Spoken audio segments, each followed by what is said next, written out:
섭리가 무엇인지 한번 보겠습니다. 같이 읽겠습니다. 섭리란 하나님께서 모든 피조물을 보존하시며 세계에서 생성하는 모든 일에 행동하시며 만물을 그 정해진 목적으로 인도하시는 하나님의 사역이다. 섭리의 어떤 개념의 규정이 이렇습니다. 보존하시고 또 행동하시고 또 정해진 목적으로 인도하는 하나님의 사역 일이다라고 이렇게 말씀하는 겁니다.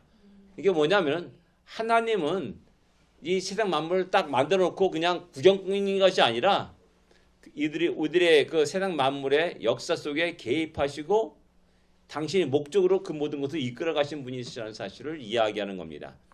예. 그 다음에 또 읽겠습니다.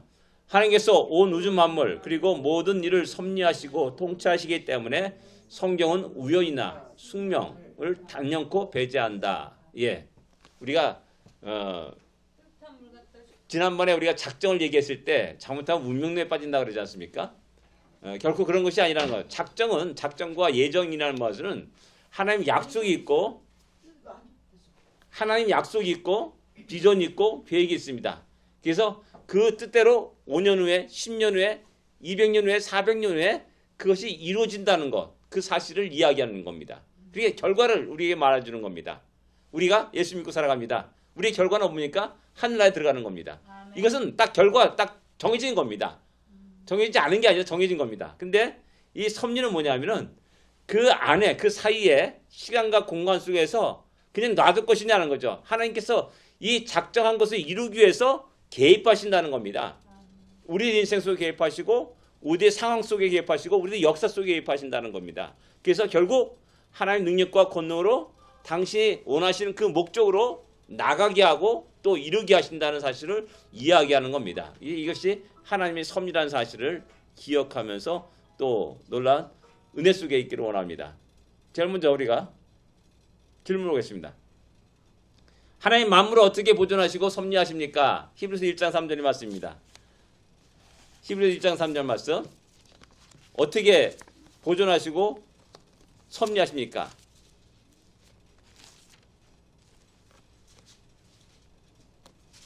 처음부터 읽는 것이 아니라 저 중간에 그 두 번째 줄부터 해주십시오. 그 본체의 형성이시라 그의 능력의 말씀으로 만물을 붙드시니 죄를 정결케 하는 일을 하시고 높은 곳에 계신 위엄의 우편에 앉으셨으니 예. 중요한 말씀이 뭐냐면은 제일 먼저 그의 능력의 말씀으로 그렇게 하겠습니다. 능력의 말씀. 하나님이 전능하지 않다면은 이 섭리를 이룰 수가 없는 겁니다. 왜? 내가 무리를 걸을 수 있습니까? 죽은 자를 살릴 수 있습니까? 아니, 난 그런 능력이 없어요. 그렇기 때문에 나는 할 수가 없어요. 내가 계획하고 생각하는 게 있어요. 그러나 그것을 이룰 수 있는 능력이 없어요. 그러니까 나는 섭리를 할 수가 없는 겁니다. 근데 하나님은 전능하신 하나님이시기 때문에 개입하시고 당신의 목표와 뜻 가운데 만들어 가시는 겁니다. 죽을 병에 걸린 사람도 낫게 하시고 죽은 자도 살리시면서 당신의 뜻과 목적을 이뤄 가신다는 사실입니다. 바로 그것이 주님의 놀라운 능력과 권능, 능력의 말씀으로 이 섭리를 이뤄 가신다는 겁니다. 그 다음에 둘째, 만물을 붙드신다라고 말합니다. 이 능력으로 만물을 붙드신다. 만물을 나게 붙드신다는 말이 잡고 이제 끌고 가는 겁니다. 자꾸 끌고 간다는 거, 그런 개념이 있습니다. 그러니까 우리 하나님의 능력으로 만물 속에는 우리도 있습니다. 우리 인생도 있습니다. 그래서 우리 인생을 잡고 끌고 가는 겁니다. 내가 안갈 버티고 있어봤자 소용이 없는 겁니다. 거부해봤자 고생만 하는 겁니다. 그러니까 하나님 딱 붙여봤을 때, 예, 하나님 가겠습니다 하고 따라가면은 행복한 겁니다. 가장 편한 거 좋은 길입니다. 복된 길입니다. 그 다음에 죄를 정결케 하시는 일을 하신다라고 그렇게 말씀합니다. 죄를 정결케. 우리의 가장 큰 문제가 뭐냐? 죄입니다. 죄라는 것이 가끔 뭐 사람을 속이고 뭐 도둑질하고 뭐 찌르고 패고 뭐 이런 것만 생각하지 마시고 내가 하나님을 하나님 되게 여기지 않는 것, 내 창조주를 바르게 섬기지 못하는 것, 그런 모든 것들이 가장 중요한 근본적인 죄라는 겁니다. 이 죄에서 우리 모든 인류는 이 역사는 벗어났습니다. 이 죄를 범하고 마는 겁니다. 범하고 살았고 또 우리도 과거에 그런 죄를 범하고 살았다라는 사실입니다. 하나님의 섭리의 모든 것에 가장 중요한 것은 뭐냐면 이 죄를 없지 않은 겁니다. 그것을 위해서 우리들의 순간순간 우리의 죄를 속량하시고 구속하시고 용서하시고 받아주시고 하시는 그런 일들을 해나가시는 것이 이제 하나님의 그 섭리하심이라는 사실입니다. 그 다음에 두 번째 보겠습니다. 섭리의 3대 요소가 있습니다. 섭리의 3대 요소. 그게 무엇이냐면은 제일 먼저 보존입니다. 보존. 하나님께서 만물을 후원하시고 계속적인 사역을 하는 거예요. 그러니까 우리가 지치지 않습니까? 힘듭니다. 그럴 때 하나님 우리에게 이 보존의 그 섭리를 하시는 겁니다. 계속 힘을 주십니다. 야, 위로를 주십니다. 또 잠재게 하십니다. 두려움과 걱정들 다 내려놓게 하십니다. 뭐 우리 가장 가까운 예는 우리 성도들을 향해서 이런 보존의 일을 합니다. 그래서 우리가 믿음이 연약할 때도 우리 하나님이 우리를 붙잡아 주십니다. 이것이 보존입니다. 계속해서 우리가 믿음의 길을 가도록 하신다라는 사실입니다. 그 다음에 두 번째 협력입니다. 협력. 모든 피조물과 협력한다. 그러니까 우리 인간뿐만 아니라 자연 만물, 동식물을 통해서도 협력하시는 하나님이십니다. 대표님께 그래서 뭡니까? 발람이 나귀를 타고 가다가 나귀가 포착 뛰니까는 이런 웬 놈이냐 하고 막 때리니까 죽이려고 하니까는 나귀 입을 열어서 말하게 합니다. 야, 나귀가 말을 한다는 거 이게 상상이 갑니까? 근데 실제 앵무새 보니까는 그냥 따라서 말을 하더라고요. 또 어떤 머리 좋은 앵무새는 또 자기 어떤 생각을 하면서 뭐 어떤 이야기를 하는 그런 것들을 볼 수가 있습니다. 하나님은 이 동식물 모든 장시의 피조물을 통해서 함께 하나님의 뜻과 계획들을 이루어 가시는 그런 것들을 보게 된다는 사실입니다. 그리고 그들의 일을 정확하게 하시는 하나님이 사역이다라는 겁니다. 내가 왜 여기에 존재하는가? 그래서 정확하게 나의 존재의 목적에 맞춰서 일을 하도록 하십니다. 이것이 하나님 나에게 개입하셔서 하시는 일이라는 겁니다. 이것이 협력입니다. 특별히 이제 믿음의 사람들에게 하나님 당신의 사역에 우리를 초청하신다는 겁니다. 그냥 놔도 돼요. 근데 일부러 초청이 아닙니다. 야, 같이 할래? 이렇게 말하는 겁니다. 내가 대단해서 하나님이 나에게 같이 하자, 너 도움이 필요하다 라고 말씀하시는 게 아니라 하나님은 당신의 일 속에 사역에 나를 개입해 시기를 원하는 겁니다. 즐겁게 그리고 함께 하기를 원하는 겁니다. 그래서 아브라함에게 야, 내가 너한테 말할 게 있다. 그래가지고 소돔과 고모라를 멸할 것이다 라고 얘기합니다. 그죠? 안 말해도 돼요. 그냥 가서 다 멸해버리면 되는 겁니다. 근데 내가 너에게 말한다라고 말하면서 소돔과 고모라의 멸망을 얘기합니다. 그럴 때 또 아브라함이 50명이 의인 있으면 어떻게 됩니까? 45명이 의인이 있으면 어떻게 됩니까? 40명이 있으면 어떻게 됩니까? 30명, 20명, 10명이 있으면 어떻게 됩니까? 라고 또 얘기를 합니다. 또 하나님 또 그걸 다 받아줘요. 또 들어줬어요. 이런 것이 선지서에 나오지 않습니까? 하나님, 그러면 우리 유다가 어떻게 연약합니다. 어떻게 살아갈 수 있습니까? 그러니까 알았다. 나 그거 안 하겠다 하고 말씀하지 않습니까? 서로 이런 협력 관계 속에서 하나님 당신의 뜻을 이루어 가신다라는 사실입니다. 이 협력입니다, 이게. 그 다음에 통치가 나옵니다. 통치. 만물을 그의 존재 목적에 응할 수 있도록 다스리는 하나님의 계속적인 활동이라는 겁니다. 하나님의 통치가 이루어지는 겁니다. 우리가 보면 세상 만물에 권세 있는 자, 뭔가 가진 사람이 세상을 다스려가고 이끌어가는 것 같은데 하나님은 보이지 않는 손길 속에서 그들을 다스려가고 계신다는 겁니다. 그래서 이사야 선지자에게 고레스 왕에 대한 이야기를 예언하십니다. 그리고 70년 후에 보니까 고레스라는 사람이 페르시아의 왕에 딱 등장하게 되는 겁니다. 그리고 그 사람 통해서 야, 너희들은 다 고향으로 돌아가. 그래서 하나님이 성전을 건축해라 라고 명령을 하는 겁니다. 이게 벌써 이미 예언되었고 하나님 또 그렇게 고레스 왕을 통해서 일하신다는 사실을 우리에게 이야기해 주고 있는 겁니다. 느부갓네살 왕도 그렇고요. 바벨론의 왕도 그렇고요. 또 다리오 왕도 또 마찬가지. 다니엘서 나온 다리오 왕도 또 마찬가지입니다. 당신이 대단한 권력자를 가지고 있고 자기의 모든 생사여토를 자기가 갖고 있다 생각하는데 아니라는 겁니다. 하나님이 그들을 통치하시고 다스려 가신다는 사실을 이야기하는 겁니다. 이 사실을 알게 되면은 겸손해질 수가 있습니다. 내 능력과 권능이 아니다.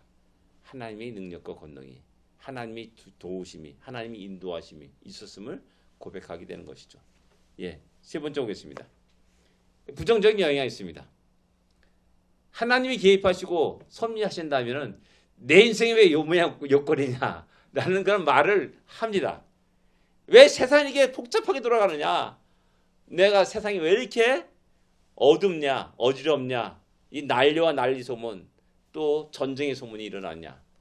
이 하나님의 섭리를 잘못 이해함으로 말미암아 베트남에 참전했던 수많은 미국의 젊은이들이 무신으로 돌아갔습니다. 안타깝게도. 진짜 베트남의 참혹한 그 현상을 보면서 하나님이 살아계시다면은, 하나님이 섭리가 있단다면 왜 이런 잔혹함들이 일어나느냐라는 겁니다. 그래서 하나님의 섭리에 대한 잘못된 오해에서 일어나는 것이라는 겁니다. 그래서 어떤 사람은 신은 죽었다라는 말로 이렇게 하고 무신론자로 되어버리는 그런 일들이 있고, 많은 어떤 신앙의 큰 위기가 그런 전쟁을 통해서 그 많은 미국의 젊은이들 속에서 일어났다는 겁니다. 그 결과를 지금 우리가 보고 있는 겁니다. 그 결과를. 그들이 갖고 있는 무신론자, 그들이 가정을 갖고 또 신앙 자녀를 갖고 그다음에 자녀들이 퍼져나갑니다. 그 결과가 지금 현재 우리가 거둬들이고 있는 겁니다. 그래서 이게 무섭다는 겁니다. 예. 세 번째 오겠습니다. 하나님의 한마디로 어떤 분이십니까? 에베소 1장 11절과 시편 130편 6절, 다니엘서 4장 35절의 말씀입니다. 에베소 1장 11절 말씀 어떤 겁니까? 에베소부터 찾아보십시오. 뭐라고 말씀하십니까? 모든 일을 그의 뜻의 결정대로 일하시는 이, 그의 뜻의 결정대로 일하시는 이라고 말하면서 모든 일을 그의 뜻대로 결정하십니다. 나 이렇게 할 거야. 이 하나님의 뜻을, 결정을 거부할 수 있는 인생은 없는 겁니다. 어느 피조물도 이 하나님의 뜻과 뜻의 결정을 막을 수가 없습니다. 하나님 그렇게 당신의 뜻을 결정하십니다. 순간순간 결정하십니다. 작정이 있을 뿐만 아니라 또 우리의 삶의, 우리 인생의 70, 80 인생 속에서 당신의 뜻을 결정합니다. 나를 향한 하나님의 뜻을 결정하고 또 여러분들이 각자의 일어나는 인생의 뜻을 결정하십니다. 그 다음에 시편 135편 6절은 그가 기뻐하는 모든 일을 예. 천지와 바다와 모든 깊은 데서 다 행하시는 분이시다라고 이렇게 말씀합니다. 그가 기뻐하신 모든 일을 어떤 상황과 어떤 환경에 개의치 않으십니다. 천지, 만물, 깊은 곳에 은밀하게, 모든 깊은 곳에 있으니까 은밀하게 우리가 볼 수 없고 우리가 느낄 수 없고 우리가 알 수 없는 그 속에서 일하신다는 사실입니다. 이 구약 성경을 읽다 보면은, 역사서를 읽다 보면 그런 장면들이 많이 나옵니다. 나는 지금 백파석 쫄쫄 굶어가지고 죽을 위기에 처해 있습니다. 근데 하나님은 밖에서 아람 군대를 다 물리치십니다. 도망가게 하십니다. 그래서 문병자들, 야, 이렇게 죽으나 저렇게 죽으나 죽는 건 매한가지다. 저들한테 가가지고 항복하자 가왔더니 아람 군대 다 없어진 겁니다. 사라진 겁니다. 야, 이게 뭐야? 신나게 먹고 마시고 그러다. 그러니까 야, 이게 아니구나. 이 빨리 성한테 알려야겠다. 알려가지고 그 다음 날에 그 성의 굶주림을 면했다라는 사실입니다. 성 안에 있는 사람은 몰라요.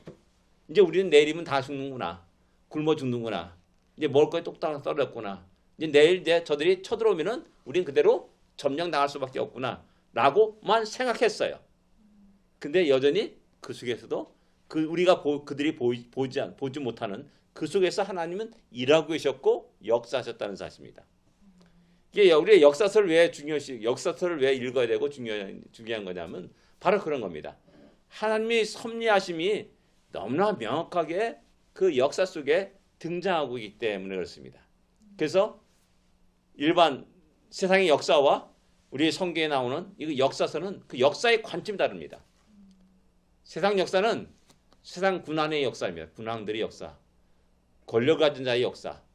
그러나 성경의 역사는 하나님이 당신의 뜻을 이루기 위해서 이스라엘 민족을 통해서 일하시는 장면들을 보여주시는 역사입니다. 그 다음에 다니엘서 4장 35절은 자기의 뜻대로 행하시는 분이다 라고 말합니다. 에베소 1장 21절은 결정하시는 분이고 다니엘서 4장 35절은 행하시는 분이십니다. 행하시는 분. 이런 모든 것들이 다 하나님의 섭리 속에 있다는 사실입니다. 그리고 이런 하나님의 섭리가 우리의 인생 역사 속에 일어나고 있다는 사실을 우리는 기억해야 됩니다. 예. 그래서 우리 섭리를 생각하면은 용기를 가질 수 있어요. 가장 절망적인 상황 속에서도 절망하지 않습니다. 그래서 성경은 자기 스스로 목숨을 끊는 것을 결코 좋다고 여기지 않습니다. 좋다고 하지 않습니다. 가장 부끄러운 일이라는 겁니다. 부끄러운 일. 왜? 하나님이란 섭리를 믿는다면은 그런 상황 속에서도 하나님이 개입하시고 역사하신다는 사실을 알고 있고 고백하기 때문에 기도하는 거죠. 그리고 하나님의 역사하심을 경험하게 되는 겁니다. 수많은 그 역사서 속에서 이스라엘 역사 속에서 그런 일들을 계속 이야기하고 말하고 있는 겁니다. 그 다음에 이 세상에는 우연한 일이 존재합니까? 아까 서론에 말씀하셨지 않습니까? 우연이 없다 라고 말합니다. 마태복음 10장 29절 31절 말씀 어떤 말씀입니까? 우연히 존재합니까? 참새 얘기합니다. 참새. 예.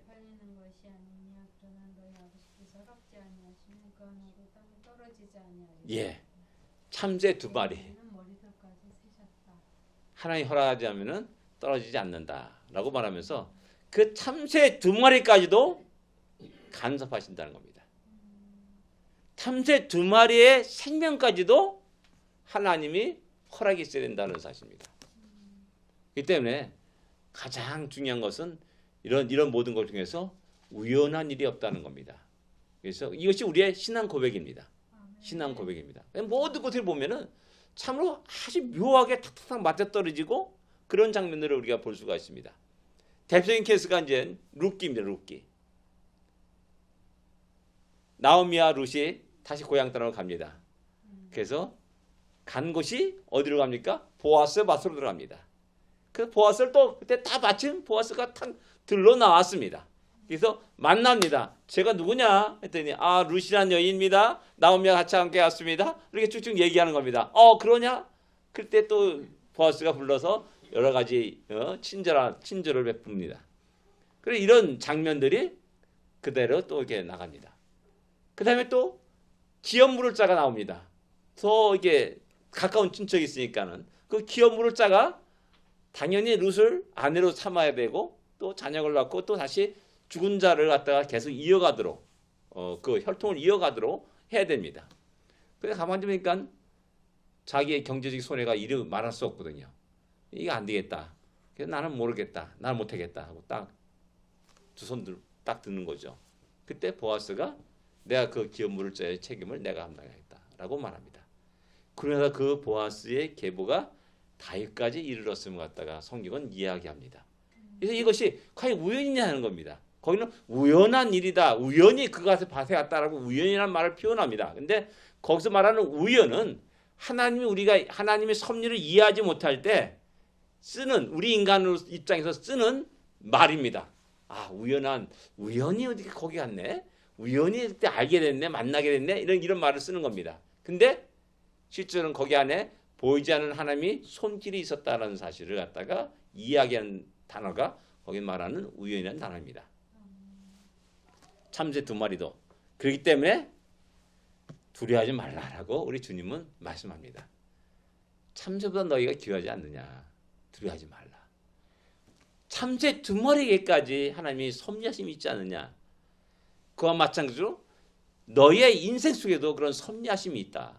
그러니까 두려워할 필요가 없다라고 말씀하는 겁니다. 내가 말했듯이 이 섭리의 교리는 이 섭리라는 이 단어는 우리 모두에게 큰 은혜가 되는 그런 단어요 또는 교리라는 사실입니다. 그러니까 하나님의 어떤 교리를 배울 때 이런 뭐랍니까? 이런 그 교리를 배울 때 너무 딱딱하다, 재미없다 이게 아니에요. 다시 한번 생각해 보면 너무나 큰 은혜라는 사실을 발견하게 되는 겁니다. 예, 다섯 번째 보겠습니다. 인간의 수명은 어떻게 결정됩니까? 욥기서 14장 5절입니다. 그 다음에 모세는 어떻게 이를 위해서 기도합니까? 시편 90편 12절입니다. 욥기 인간의 수명은 어떻게 결정됩니까? 하나님 위해서 결정됩니다. 뭐 우리 지금까지 좀 얘기하지 않습니까? 예? 하나님 위해서 결정됩니다. 하나님이 정하십니다. 우리의 인생까지도 하나님이 섭리하신다는 사실입니다. 그 다음에 그렇기 때문에 모세는 어떻게 기도합니까? 우리날 계산을 가르쳐 주시옵소서라고 기도합니다. 내가 지금 딱 계산해 보니까는 한 100년 앞으로 더 살 것 같아. 야, 그래서 막 여러 가지 계획을 합니다. 막 계획해가지고 한 10년 전까지는 재미있게 놀다가 한 뭐 10년 다음에 20년 후에는 내가 좀 뭔가 좀 공부 좀 하고 또 그 다음에 20년 넘어서 40년 50세 되면은 좀 뭔가 좀 이렇게 비즈니스도 하고 뭐 이런 식으로 쫙 계획을 합니다. 근데 하나님이 껄끄고 웃는 겁니다. 야, 너 생명은 지금 앞으로 기껏 해봤자 20년밖에 안 돼.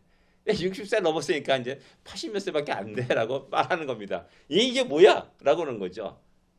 이게 참 그렇기 때문에 모세는 우리날 계산을 가르쳐 주옵소서라고 기도하는 겁니다.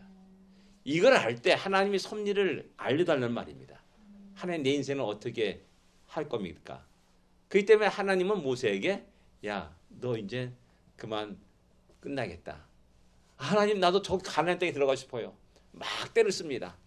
아니야. 너 역할은 여기까지야. 딱 중단시켜버립니다. 그리고 데려가십니다.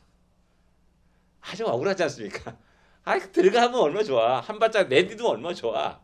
근데 야, 넌 여기까지야. 그래서 하나님이 섭리를 갖다가 알게 하시고 그 속에 하나님 주의 뜻이 그러하면은 내가 순종하겠습니다. 라는 이런 마음을 갖게 되는 겁니다. 그래서 겸손한 지혜로운 인생으로 살아갈 수 있다는 겁니다. 예, 그 다음에 여섯 번째입니다.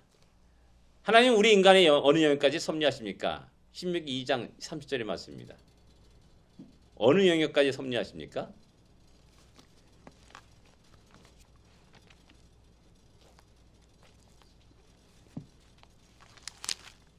2장 30절의 말씀입니다. 헤롯 왕 시온이 우리를 통과하기를 허락지 아니하였으니 이는 너희 하나님 여호와께서 그를 내 손에 붙이시려고 그 성품 완강하게 하셨고 그 마음을 강팍하게 하셨으니 뭡니까? 같으니라. 어느 영역? 우리의 마음과 성품까지도 섭리하신다는 사실입니다. 우리 마음과 성품까지도. 인간의 마음과 성품까지도. 예, 그겁니다. 성품과 마음까지도 섭리하신다는 겁니다. 이 대표적인 예가 뭡니까? 아까 말했던 헤스본 왕 시온의 마음을 움직이시고 또 바로 왕도 하나님의 성경에 보면 강팍해 하셨다라는 말이 계속 반복됩니다. 그리고 바산한 옥도 역시 마찬가지로 똑같은 형태로서 이스라엘 백성들에 의해서 멸망을 당하게 됩니다. 바로 우리들의 마음까지도 움직이시는 하나님, 우리의 마음까지도 주관하시는 하나님, 우리의 마음까지도 당신의 목적과 뜻 가운데 이끌어 가시는 하나님이시라는 사실을 우리에게 이야기해주고 있다는 사실입니다. 우리의 삶뿐만 아니라 우리의 마음까지도 그렇습니다. 그 다음에 요셉은 자신을 애굽에서 보내신 분을 누구라고 깨닫습니까? 누구임을 깨닫습니까? 창세기 45장 5절 누굽니까? 하나님이시다. 억울하게 너무나 억울하게 나 팔려가지고 그냥 복수의 칼날을 갈면서 그냥 내가 나가면 저 형제들을 다쳐 죽여줄 거야 뭐 이런 식의 마음을 갖고 있었는데 살다 보니까는 애굽에서 종살이도 하고 또 감옥 생활도 하다 보니까는 나를 이곳에 보내신 이는 하나님이시구나라는 사실을 깨닫게 됩니다. 그래서 그 다음에 그 하나님의 뜻과 계획에 자신의 감정으로 형제를 대하지 못합니다. 대할 수가 없습니다. 형들이요. 걱정하지 마십시오. 당신이 나를 이곳에 보낸 것이 아니라 하나님이 당신을 통해서 이곳으로 보내셨습니다. 라는 것을 이야기하는 겁니다. 그래서 하나님의 섭리를 바로 알게 되면은 바로 이런 일들이 일어나는 겁니다. 원수를 맺을 필요가 없어요. 그렇잖아요. 내 감정 때문에 저놈 때문에 내가 속쓰리 가지고 막 뒤집히고 말이야, 뭐 위장에 탈을 나기도 하고 말이야, 뭐 이런 이게 할 필요가 없어요. 하나님이 이런 상황도 나에게 만들어 주셨구나라는 그 사실 앞에서 하나님께 향하여 감사하고 하나님을 찬양하게 된다는 사실입니다. 이것이 이제 그다음에 8번에 이제 나타납니다. 요셉을 먼저 애굽에 보내신 하나님의 목적은 무엇이었습니까? 창세기 45장 7절의 말씀입니다. 어떤 방법으로 이를 행하셨습니까? 하나님이 큰 구원으로 당신들의 생명을 보존하고 당신의 큰 구원으로 세상에 보내시려고 나를 당신 앞서 보내셨습니다. 생명을 보존하려고 그 다음에 후손을 세상에 두시려고. 이 이야기는 어디서 작정됐어요? 아브라함 때 이미 작정된 겁니다. 아브라함 때 하나님이 아브라함에게 말씀하셨지 않습니까? 너희의 후손이 애굽에 400년 동안 있다가 다시 돌아오리라 라고 말씀하셨습니다. 이걸 알기 때문에 야곱은 요셉에게 맹세시키고 요셉은 또한 이스라엘 민족 모두에게 너희들이 나갈 때 내 뼈를 가지고 나갈 것을 맹세시킵니다. 그리고 그들은 그 맹세에 따라서 그 뼈를 가지고 그 출애굽을 하게 됐죠. 이런 하나님의 목적과 뜻 속에서 자기를 먼저 이 땅에 보내셨다라는 사실을 이야기하는 겁니다. 그래서 섭리의 목적이 있습니다. 그러니까 하나님이 작정을 이루기 위해서는 반드시 이들이 먼저 애굽으로 내려가야 되는, 먼저 그 선행돼야 되는 거죠. 이런 식으로 이렇게 하나님의 뜻이 이루어가게 된다는 겁니다. 어떤 방법으로 이를 이루셨습니까? 악을 선으로 바꾸셨다라고 말합니다. 하나님의 섭리는 악을 선으로 바꾸시는 하나님이십니다. 인간 형제들의 악한 감정과 시기와 질투들을 이용하셨다는 겁니다. 그래서 결국 하나의 뜻을 이루어갔다는 겁니다. 그러니까 우리 하나님이 저런 사람들 하나님께서 또 사용하시지. 그러니까 이렇게 보면 교회 안에서 보면은 이런 사람도 있고 저런 사람도 별의별 사람 다 있는 겁니다. 그러니까 목사 입장에서 이렇게 보면은 또 하나님께서 또 저를 통해서 어떻게 이뤄가시는가를 또 보게 되는 거고 그러는 거죠. 그러니까 잠깐만 우리가 1:1 관계 속에 잠깐 보지 마십시오. 전체적인 하나님의 큰 그림을 보면서 모든 것들을 볼 수 있는 그런 넓은 시각이 필요합니다. 하나님의 관점에서 볼 수 있는 시각이 필요합니다. 그 다음에 또 뭡니까? 기근을 보내셨다. 시편에 나오는 말씀입니다. 시편 105편 16절 20절의 말씀. 기근을 보내셨다. 양식을 끊으셨다. 그러니까 어쩔 수 없이 애굽으로 갈 수밖에 없는 겁니다. 야곱의 가족들이 뭐 아무리 자기가 열심히 준비해가지고 먹을 거 양식 준비해가지고 막 산더미 싸놨더라도 1년, 2년, 3년 가니까 다 떨어지는 겁니다. 결국 2년 만에 떨어진 거죠. 그러니까는 어쩔 수 없이 애굽으로 갈 수밖에 없었던 겁니다. 이런 날씨도 주관하시고 섭리하십니다. 그다음 용으로 먼저 이제 요셉을 종으로 팔리게 하십니다. 그 다음에 19절 말씀이 뭐냐? 말씀이 그를 단련하셨다라는 말입니다. 하나님 말씀이 요셉을 단련하신 겁니다. 이 과정이 없으면요 하나님 섭리를 이해를 못해요. 오해합니다. 그래서 내 형제, 내 형, 가장 악독한 저 유다, 내 죽이겠다. 이런 식의 감정을 가질 수밖에 없는 겁니다. 근데 하나님은 말씀으로 요셉을 단련시킵니다. 준비시킵니다. 그렇기 때문에 하나님 목적과 뜻이 이거였구나 라는 사실을 알게 되는 것이죠. 그래서 감정으로 대하는 것이 아니라 하나님의 뜻 안에 그들을 다 품는 그런 일들이 일어나게 되는 겁니다. 왕이 그를 석방했다. 감옥에서 나오게 했죠. 그 다음에 주관자 삼으셨다. 총리 대신에 총리가 되게 하셨습니다. 이런 일들이 쭉 일어나는 겁니다. 우리는 하나님의 섭리를 능히 알 수 있을까요? 이사야서 40장 13절 14절에 보면은 알 수 없습니다. 로마서 11장 33절에도 깊도다 하나님이 지혜하 지식이 부요하며라고 하면서 누가 그를 측량할 수 있느냐라고 라고 이렇게 말씀합니다. 그러니까 알 수 없습니다. 우리가 다 우리의 부족한 지식으로 지혜로 하나님의 크고 넓고 그런 광대함을 이해할 수가 없는 겁니다. 그걸 인정해야 됩니다. 우리 아이들이 말이야 예전에 우리 지용이가 그 뭐 그런 얘기 하더라고요. 아빠 돈 많잖아 그래. 야 돈이 우리가 어디 있는데? 아이 은행에 많잖아. 우리가 막 맨날 책 쓰는 거 보니까 보더니 어렸을 때 그래. 책 쓰면 되잖아 그러는 거예요. 예, 그런 겁니다. 이해를 못하는 겁니다. 이해를 못하는 거예요. 이게 우리가 우리 하나님과의 관계 속에서 똑같습니다. 근데 우리는 믿음을 가지고 하나님을 신뢰하는 겁니다. 그렇기 때문에 아멘. 주께서 나를 죽이려고 하지 않을 거라는 겁니다. 나에게 나쁜 것을 주려고 하는 게 아니라는 겁니다. 다운의 뜻이 계시고 계획이 있다는 사실을 우리가 받아들이고 인정하는 겁니다.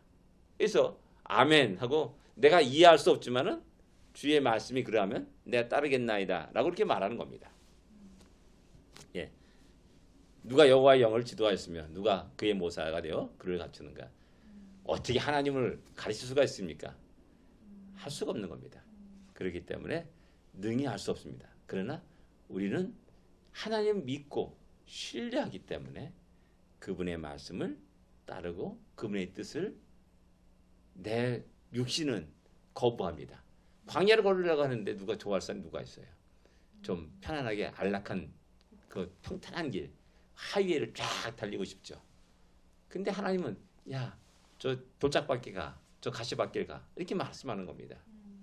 근데 하나님 저 좋은 길인데 왜 저쪽 가게 하십니까? 막 이렇게 투덜투덜거리는 겁니다.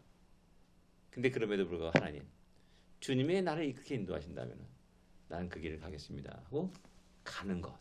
그것이 바로 우리 연약한 우리 무지한 우리가 할 수 있는 길이라는 사실입니다. 예. 예. 하나님 섭리는 범죄 행위에 대해서 어떻게 작용하십니까? 이제 말씀을 보면서 하는 겁니다. 사도행전 14장 16절. 범죄 행위. 어떤 범죄 행위입니까? 사도행전 뭐 보겠습니다. 예. 지나간 세대를 놔두신다. 이방인들 안 믿는 겁니다. 계속해서 범죄를 하고 있어요. 계속 우상 숭배를 하고 있어요. 지금도 세상이 다 그렇지 않습니까?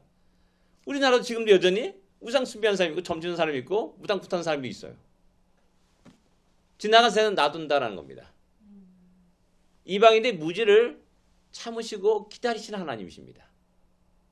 근데 계속 놔두시지 않는 거죠. 주의 복음이 들어갔습니다. 그들에게 말씀이 증거됩니다. 그러나 때가 되면은 그들의 죄를 징계하신다는 겁니다. 시편 50편 21절은 뭡니까? 시편 내가 이 일을 행하여도 내가 단정하였더니 내가 나를 너와 같은 줄로 생각하였도다. 그러나 내가 너를 책망하여 내 죄를 예. 내 눈앞에 낱낱이 드러내리라. 예. 앞에 지나간 세대를 놔두신다 그랬잖아요.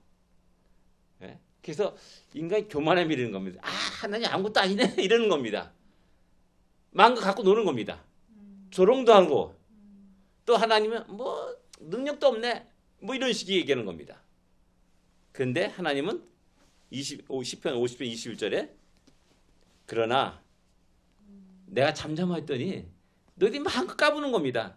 이런 까부는 것을 그대 놔두냐는 겁니다. 아니라는 겁니다. 그러나 낱낱이 드러나게 하리라.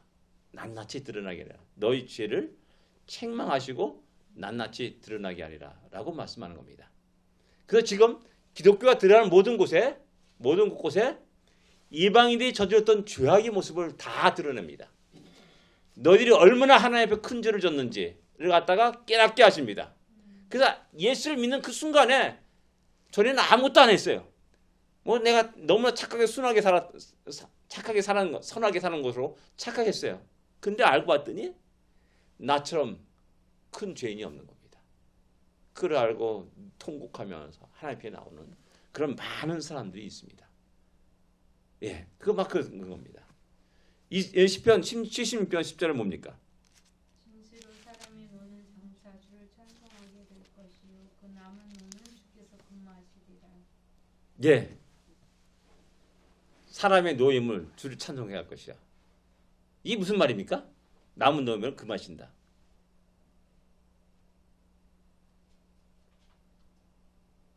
아까 섭리 속에서 악이 변하여 선이 된다고 말씀하지 않습니까? 그와 비슷한 맥락입니다. 내가 너무나 분노가 차올라요. 대표적인 케이스라고 할 수가 있습니다. 그 생애 속에 얼마나 억울하겠습니까? 너무 원통하지 않습니까? 자기가 이렇게 고생하는 모든 것들 저놈들 때문이야 라고 말하지 않겠습니까? 생각하겠고. 그런데 나중에 그가 하나님을 찬송합니다. 우리의 시각이 이런 하나님의 섭리를 온전히 볼 수 있는 시각으로 좀 변해야 필요가 있습니다. 그게 성숙되어 나가야 되는 겁니다. 예.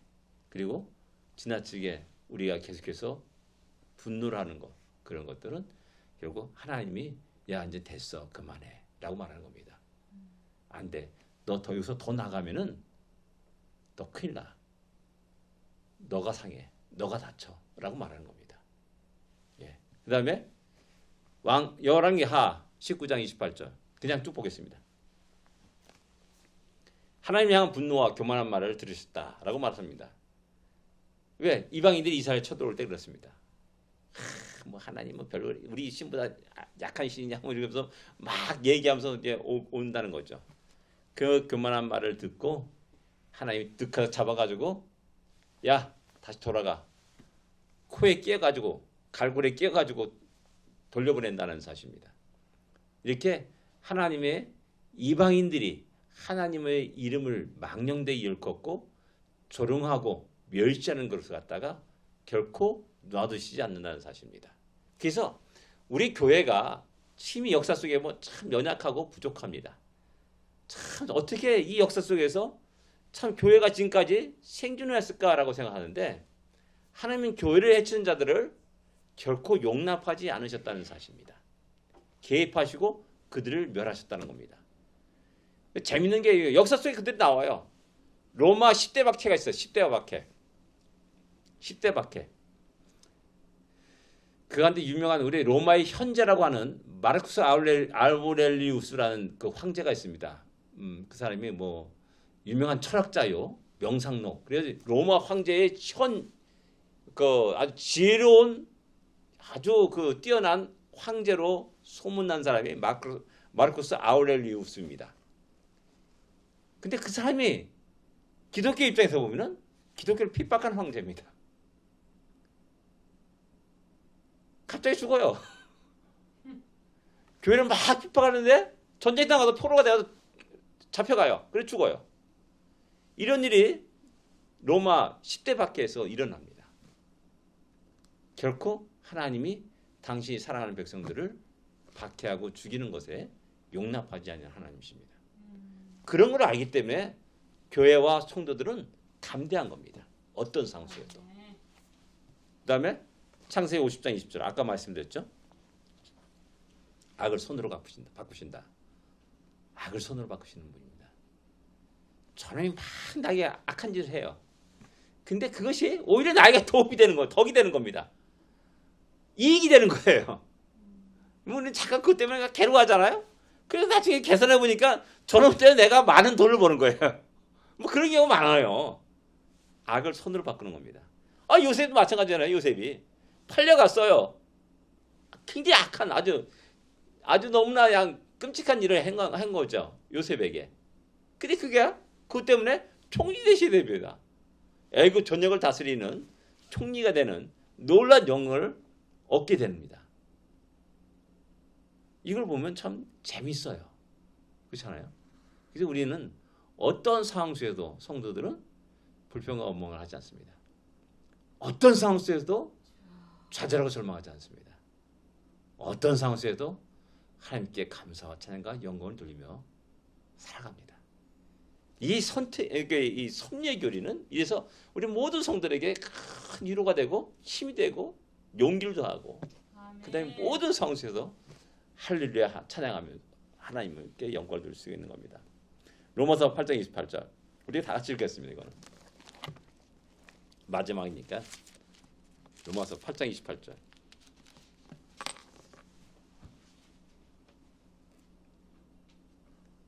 같이 읽겠습니다. 우리가 알거니와 하나님을 사랑하는 자 곧 그의 뜻대로 부르심을 입은 자들에게는 모든 것이 합력하여 선을 이루느니라. 아멘. 아멘. 모든 것이라고 말했습니다. 아멘. 좋은 것일 뿐만 아니라 나쁜 것도, 기쁨과 즐거움뿐만 아니라 고통과 아픔과 슬픔도 합력하여 선을 이룬다는 겁니다. 이렇게 하나님은 이렇게 선으로 이끌어 가시는 섭리하심이 있다는 겁니다. 어떻게? 주의 큰 능력과 권능으로 능히 하실 수 있다는 사실입니다. 그래서 우리가 감사합니다. 또 고난 가운데 찬양하고 고난 가운데 기뻐하고 고난 가운데 감사하는 겁니다. 예. 끝입니다. 기도하겠습니다. 하나님 아버지 은혜를 감사합니다. 주의 은혜 가운데서 지금까지 우리가 왔습니다. 앞으로도 주의 은혜 가운데 살기를 원합니다. 지금까지 우리들의 인생 속에 개입하시고 우리 인생을 이끌어 가시고 지금까지 우리의 믿음을 지키게 하심을 감사합니다.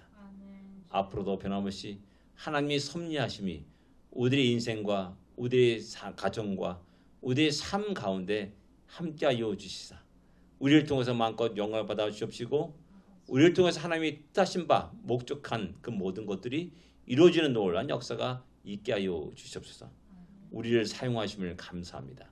예수님으로 기도드립니다. 아멘. 하늘에 계신 우리 아버지여 이름이 거룩히 여김을 받으시오며 나라의 마옵시며 뜻이 하늘에서 이루어진 것 같이 땅에서도 이루어지리이다. 오늘날 우리에게 일용할 양식을 주옵시고 우리가 우리에게 죄진 자를 사하여 준 것 같이 우리 죄를 사하여 주옵시고 우리를 시험에 들지 말게 하옵시며 다만 악에서 구하옵소서. 되게 나라와 권세와 영광이 아버지께 영원히 쌓옵나이다. 아멘. 다음 주부터는 이제 인간에 대한 얘기가 나옵니다.